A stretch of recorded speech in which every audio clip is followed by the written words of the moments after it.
Hello and welcome in this session of Pedagogy of Science. Today we are going to talk about the pedagogy of a very important theme, food. And under this theme, nutrients and nutrition are the concepts which you need to deal as a science teacher at different levels. If you see the thematic distribution of content at upper primary and secondary level, there is a continuum from class 6 to class 10 under every theme. So what you need to teach at class 6 level, what you need to teach at class 8 level, or what you need to teach at class 9th or class 10 level, you decide everything according to that. What should be the methodology, what should be the assessment strategy, and all that. So to deal with the pedagogical aspect of this theme, food, let us discuss that how a teacher, how a science teacher can deal with the concepts like nutrients and nutrition. Let us first think as a teacher that how we will proceed. So when you plan to teach any concept, any topic, any principle, any fact, any theory, what you do? First you see that what is the content which is to be delivered in your class. So if it is a thematic arrangement, then you analyze different concepts and sub-concepts involved under the theme. For example, here the theme is food. So what are various concepts and sub-concepts under the theme food? Then how these are arranged gradually and in a manner so that you can move from lower level to higher level. Then you also plan what are the expected learning outcomes. If a student is learning about food in class 6, what are the expected learning outcomes at that level? If a student is dealing with the concepts under the theme food in class 8, what are the expected learning outcomes? If a student is dealing with the content under the theme food at class 10th level, what will be the expected learning outcomes? So you also plan that what are the expected learning outcome at a particular level. Then to achieve these learning outcomes, how will you facilitate learning? What kind of learning experiences you will provide? What kind of learning environment you will create? What kind of resources you will use? How will you integrate these resources into various phases of teaching learning? Means in explain phase, in engage phase, in explore phase, in explain phase, in evaluation phase. So in every phase, how will you integrate resources and how will you assess the learning outcomes of the learner for enhancing learning in this particular concept or topic. So this is the process which generally a teacher follow when he or she deal with any concept in the classroom. Let us take the example of nutrients. That what nutrients are.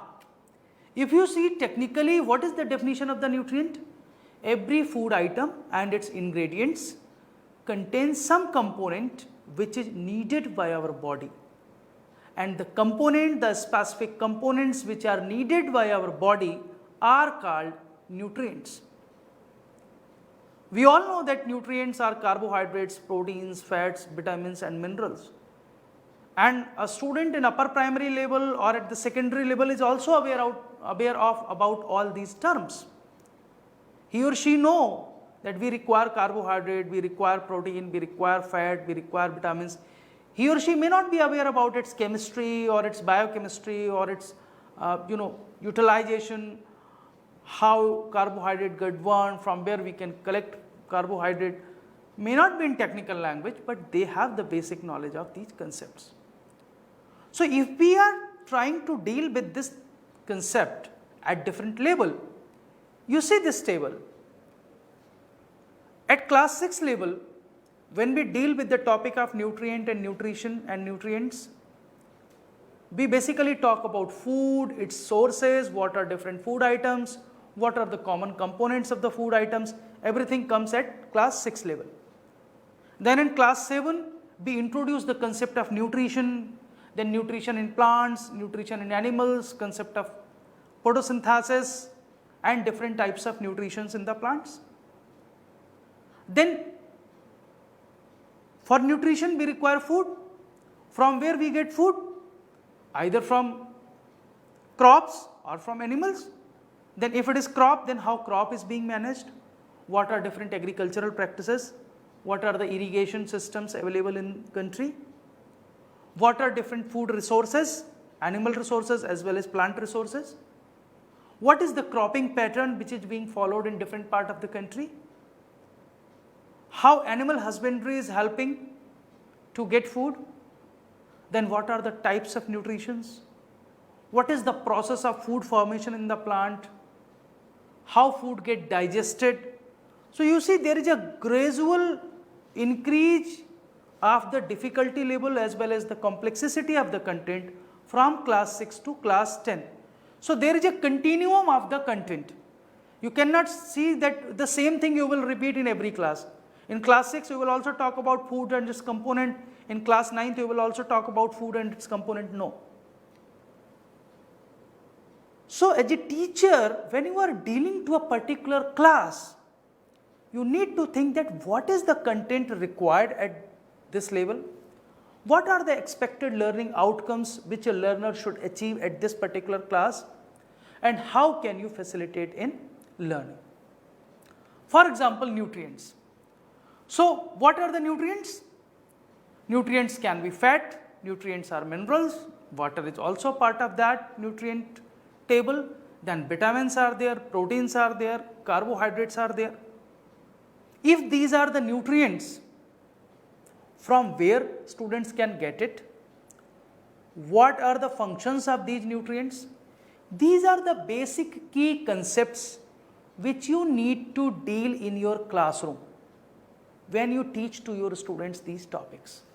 Now, if you need to deal with these topics, like for example, what are the vitamins? What are the sources of vitamins? What are the diseases associated with vitamin deficiency? These are few sub-concepts under the theme vitamin, under the main concept vitamin. If there are proteins, why we require proteins? What are the sources of proteins? Proteins help in what in our body? If there is protein deficiency in our body, what will be the issue? Similarly, why carbohydrates are required? So you plan accordingly that how you will deal to the content for your class. For example, if you are talking about the basic needs of our body, so you may not start with the concept of nutrients, you can start with the concept of basic needs of our body. You can ask students that what are the basic needs of our body? Tell me what are the basic needs of our body. They will say energy is the one need.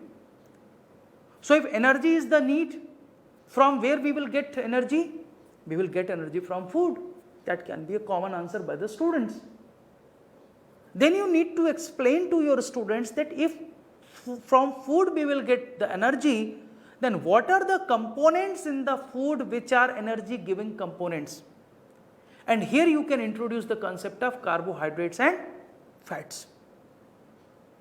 Or you can ask them to analyze their daily food routine.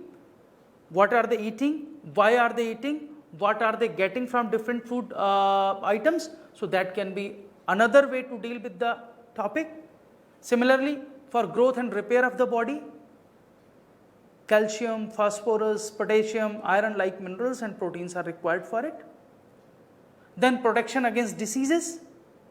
So the vitamins are the components of the food which we require for protection against the diseases, which are essential for protecting our body against diseases. So what are the vitamins? What are the sources of vitamins? Why fruits and nuts are the better source of vitamins? Which vitamin is available in which fruit? These are the basic key concepts which you need to deal when you deal with this concept of nutrients required for protection against diseases. Similarly, what is the role of fiber? Why everyone is saying, why every doctor suggests that there should be the fiber in your food? You should eat fibrous food. You should eat fibrous food because fibers help in the digestion process. So, how you will introduce all these concepts? How you will introduce these concepts to your students? I have one suggestion, you may have many other options too, that why can't you ask your students to explore various food items and their sources along with the nutrients found in them. So, let them analyze their morning food, let them analyze their lunch, let them analyze their dinner, what they are eating in the morning in breakfast, what they are eating in lunch, what they are eating in dinner, what are different food items, then what kind of nutrient is available in every food item, and let them analyze and let them come on their own on a conclusion that whether the food which they are taking at the breakfast, at the lunch or at the dinner is able to fulfill their requirements of different nutrients or not. If not, then what is required? Here you can introduce the concept and benefits of balanced diet. So, you need to link each and every content with each other, and you try to explore more and more from the learner's experiences. For example, you can ask some good food item which your students like to eat more. You can ask, what do you like to eat more? They will tell you many things. Some may like any particular vegetable, some may like any particular meat item, some may like any particular sweet, anything which they like most at their home. Now you ask them that you discuss with your mother and make a list that what are different ingredients of this recipe, and you also try to analyze that what are the ingredients which you will enlist with the help of your mother. You put in another column what are the nutrients available in these ingredients. So, suppose a kheer is being made at home, so there can be milk, there can be sugar, there can be dry fruits or fruits, there can be rice or anything else. So, all these things they will enlist, but that they will get from their home, from their mother, from parents, from grandparents, to whom they will interact. But our duty is not to tell them how they can make kheer. Our duty is that what are the ingredients are there and what type of nutrients are present in those ingredients. So, then you can ask your learners, okay, you list what is there in the milk, what is there in the rice, what is there in the dry fruits, what is there in the sugar, and they will list there is protein, there is vitamin, there is calcium, there is carbohydrate, everything they will enlist, and then they will be able to analyze that why a food is required for our body, what are different requirements of our body, and from here, as I told you, you can move towards the balanced diet. You can give them different types of activities for this. You can ask them to share their knowledge about various food items and their sources which they are watching or they are eating every day. Few may have the knowledge about the sources. For example, few students can tell you that we are using sugar, but from where sugar is coming, maybe few students know that it is coming from the sugar cane or the potato or the beetroot. Few may not know. Then you give them an opportunity to explore different sources of sugar, what kind of sugar they are consuming, or you can give them a worksheet where some sources, some pictures are there or some names are there, and let them fill their ingredients. Or you can use pictorial charts also, where on one side you can place the pictures of the food items, on the another column you can ask your students that what are the ingredients, and in third column you can ask what are the nutrients available in it. So, when you deal with this concept in your class, this concept is basically introduced at class 6, class 7 level. That is the starting of the upper primary level. So, you need to think about various ways, various activities, various tools. Like here I have suggested discussion with the parents can be one activity, making a list can be one activity, exploring various sources of sugar can be one activity, worksheet can be one activity, pictorial chart can be one activity. So you can use variety of activities to deal with this topic in your class. You can give them project also, where they can paste the pictures or collect the sample of food items, or you can organize at the end of your lesson or when you deal with the whole theme, a talk with a nutrition expert or a doctor. Better to find out someone who is a parent. So if parent of a student is a doctor or a nutrition expert, or in your nearby area you find any doctor or nutrition expert, you invite him, you organize a talk on the good food habits, various nutrients, their requirements, if they are not there, what can happen to our body, why we require a balanced diet type thing. So you can organize various types of activities. Why I am suggesting different types of activities? Because it depends upon the environment, upon the resources available in your area, upon the understanding level of your learners. So if I have suggested 8 or 10 activities, it doesn't mean that you will use all 8 or 10 activities in a particular theme or in a particular topic. You can choose which one is appropriate according to the level of your learner, which one is easy to organize, which can give more freedom to the learners to explore and to expand their knowledge. That is our objective basically. And when you introduce the concept like balanced diet or its basic components, then here what you need to explain basically, that though balanced diet is a concept, and if you see the textbooks or if you explore the internet, you may find either a platter of a balanced diet or some food items are there, including fruit and everything.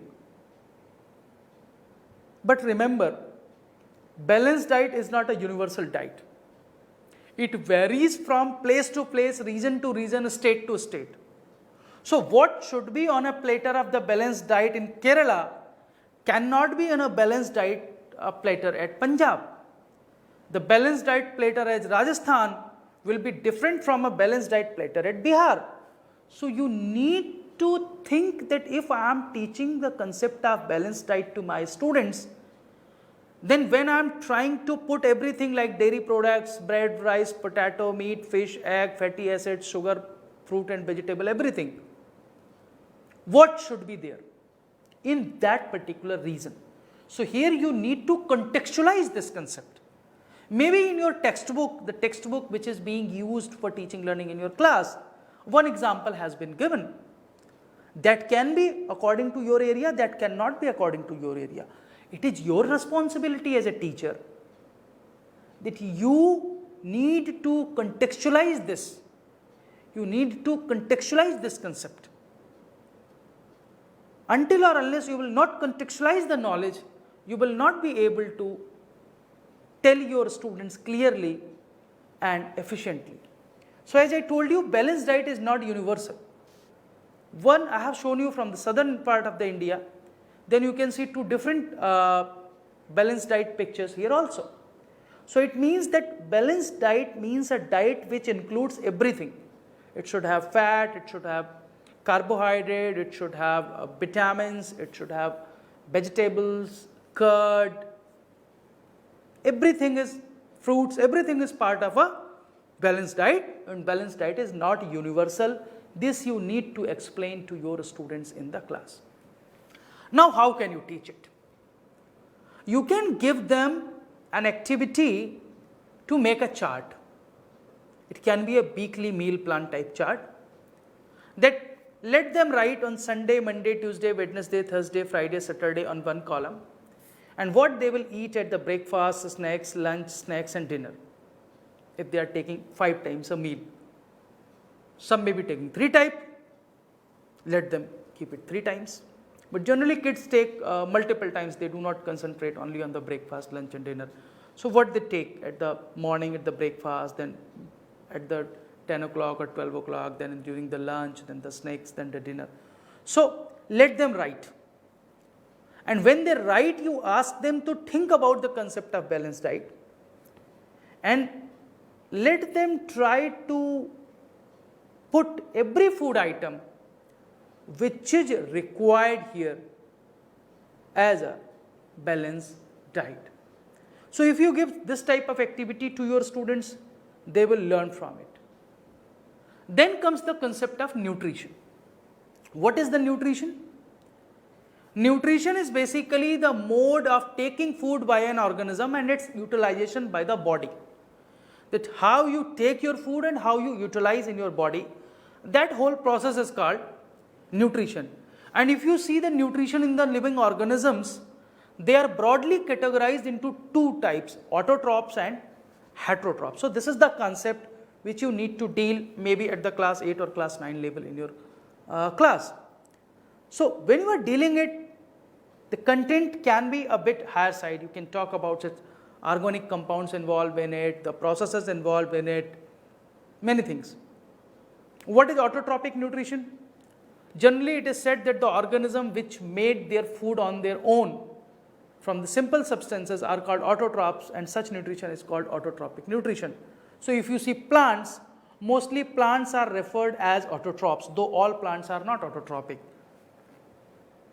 What autotrophs make? Autotroph organisms make their food by a process called photosynthesis. So here you need to connect the nutrition with the process of photosynthesis.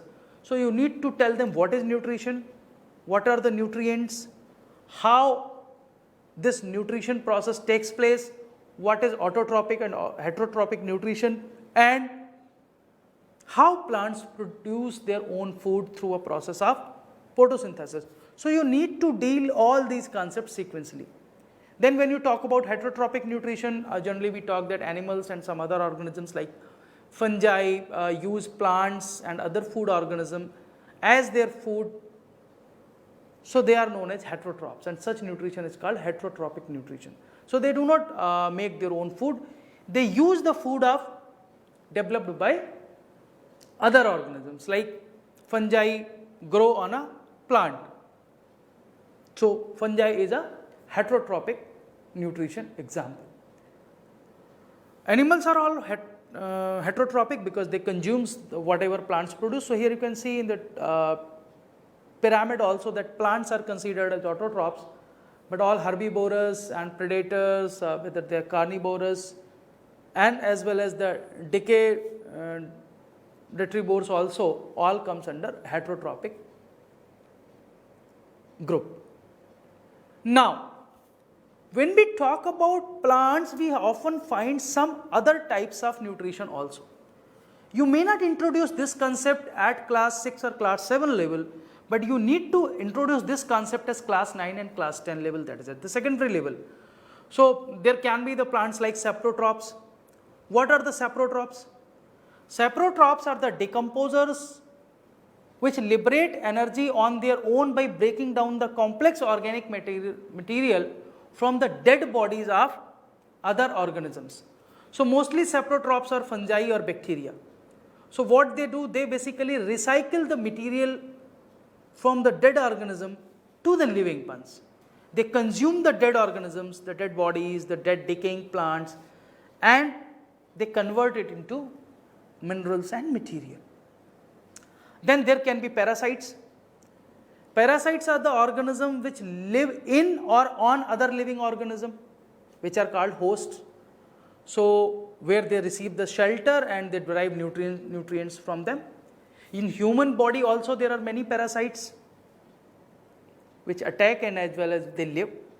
But if you take a parasite example, of a parasite from plants, Cuscuta is a very good example. Amarvale, generally it is said in the common language in India, that it grows on other plants. So such plants are called parasitic plants. Then you all have heard about insectivorous plants, like they are also autotrophic, but they obtain organic material and animal nitrogen from insects. Though they don't eat insects bigger than the size of a grasshopper, but there are many insectivorous plants. When insect come towards them, it get sticked or it get trapped and then they slowly digest it. So you will find when you see any insectivorous plant, whether it is pitcher plant, Drosera or Diania, which we often call Venus flytrap also, they are very attractive, very colorful plants. And this attractive and colorfulness basically attract the insects towards them, and insects get trapped. So this is also kind of nutrition. Then there are some chemotrophs also. Chemoautotrophs. Then there are some chemoautotrophs also. Chemoautotrophs are the bacteria basically which use carbon dioxide as carbon source, and they derive energy by the oxidation of the inorganic materials such as iron, sulfur, ammonium and nitrate. So they get energy from the chemical components, and they generally use chemical reactions to obtain energy from the inorganic compounds. So these are very important for nitrification, denitrification and nitrogen fixation. Rhizobium is one of the such example, which consumes nitrogen from the air and fix it. So there can be many other examples. How you can deal with all these topics? If the possibility is there, you can show them videos. If possibility is not there, you can use pictures. You ask your students to explore their neighborhood and try to find out what are the autotrophs, what are the heterotrophs in their neighborhood. You can ask your children to observe few plants at their home also. You can organize a field trip to a greenhouse which is near to your school where vegetables are being produced, and there you can ask the children to observe and prepare a write-up based off the points like what are the types of vegetables are there, what are the measures are being adopted to regulate temperature, light, water, carbon dioxide, what are the difficulties in their growth as highlighted by the owner or caretaker of that place. So with many such activities, you can basically introduce these technical concepts to your students easily. Only what is required that whatever example you are taking, try to take from their neighborhood. Try to engage their previous learning, their home experiences, experiences which they have gained from the family and the grandparents, and rope in your teaching learning. Take authentic examples, give authentic activities and facilitate authentic learning. So I hope that if you will get an idea from today's discussion, you will be able to deal with the concepts related to nutrition and nutrients more effectively in your class. Thank you very much.